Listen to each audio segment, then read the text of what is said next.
What's up? This is Riley Knight with TCGplayer.com, and I tell you what, I'm jet lagged out of my mind after getting back safely from Albuquerque, but I am very ready to get across the results from Pro Tour Ixalan. Nearly 50% of the field was made up of energy decks. Almost a full half of the players that registered for the Pro Tour were playing a tune with Ether, and this means, given the way that energy decks are constructed, that we didn't have as many white decks as you would expect at a normal event like this. However, the white decks that did pop up, including some of the ones that made the top 8, were very interesting, very innovative, and taught us a huge amount about how to get ahead in this format. Today, we're going to look at 4 of the white decks that did well at Pro Tour Ixalan, and maybe chat about how some of them will impact the format moving forward. Let's get to it. Wilson Hunter made a very strong run at the top 8 at Pro Tour Ixalan, picking up 8 wins with his mono-white Vampires deck. Now, although he ultimately fell short, he gave us all a very timely reminder of the powers of Aketra's Monument, and he also gave us cause to dig through the old draft chaff box to fish out 4 copies of Legion Conquistador.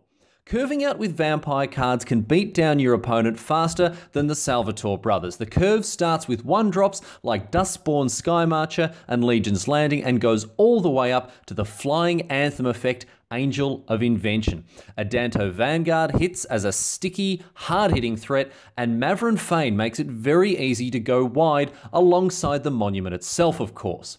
Enchantment-based interaction is crucial in this deck as it deals with gods, planeswalkers, and of course, removes all the big blockers to keep the way clear for all the small things. The sideboard offers plenty of tools to tussle with Temur, most notably the famous Plaguewind impersonator, Dusk to Dawn.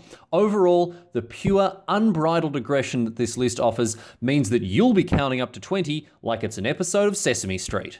World Karate Champion Rafael Levy missed his first Pro Tour in a billion squillion years due to the birth of his son, which was a line of play that has widely been recognised as ultimately correct. He had planned, however, on getting involved in a bit of a Tour de France in Albuquerque. White-blue cycling was the list he'd intended on bringing along with him. Centred around Drakehaven and various cycling cards in blue and white, this deck is an entirely new take on the format and powered Raf's friend Elliot Boussaud to an 8-2 finish in Constructed. There's a lot of talk about this list making appearances at the forthcoming GPs in the lead up to the World Magic Cup. Drakehaven is a powerful win condition that is difficult to interact with Game 1, and the consistency offered by a deck with 20 or more cyclers means that you won't have too much difficulty enacting your game plan. The biggest value engine is of course Abandoned Sarcophagus, which lets you cycle right out of your graveyard. The deck's weakness against fast aggro is dealt with by the 4 Sunscourge champions in the board, and the Black Splash improves the control matchup with Duress and opens up post-board options like the Scarab God. If you're looking for further coaching, then Raf is in a much better position to take you all to cycling class. A full write-up of the deck is already available on TCGplayer.com, and I tell you what, it's definitely worth a read. Season control player Guillaume Matignon made the top 8 of Pro Tour Ixalan with an approach of the second Sun deck. And this is unsurprising given that he's best mates with Guillaume Wafo Tapper. And everyone knows that the French Hall of Famer is more of an island tapper than a Wafo Tapper. In any case, after a stringent preparation process, Matignon snagged his 3rd Pro Tour top 8, and given that his Worlds win in 2010 is essentially counting as a 4th, he may be joining Wafo Tapper after the ballot next year. Matignon's approach deck had a number of important innovations. In the main deck, Harnessed Lightning shored up one of the traditional weaknesses of white-blue control. It's very light on early interaction. Secondly, Settle the Wreckage finally had its time to shine at the top tables, taking people by surprise as an instant speed Wrath effect. Now that the cat's out of the bag, however, Settle becomes a lot worse. We saw how Manfield was able to play around the card in the quarterfinals due to having Matignon's deck list. It may be time to revert to Fumigate, at least in some number. But there's spice in the sideboard too. In a format overrun by Negate, control decks have a much tougher time post-board. So what's the solution? A Negate-proof creature package. Baral is an insanely strong 2-drop once all of those fatal pushes are gone, and your opponent is going to look pretty bloody silly when the Locust God comes down against a handful of Negates and Spell Piercers. Board out approach and call down a plague of locusts. Easy game, mate. Hall of Famer Willie Adel and his crew of Brazilians came to Albuquerque with a spicy one, green-white bulk rares. We haven't seen a deck like this for a long time, and there may be a lot of potential for this strategy to develop further.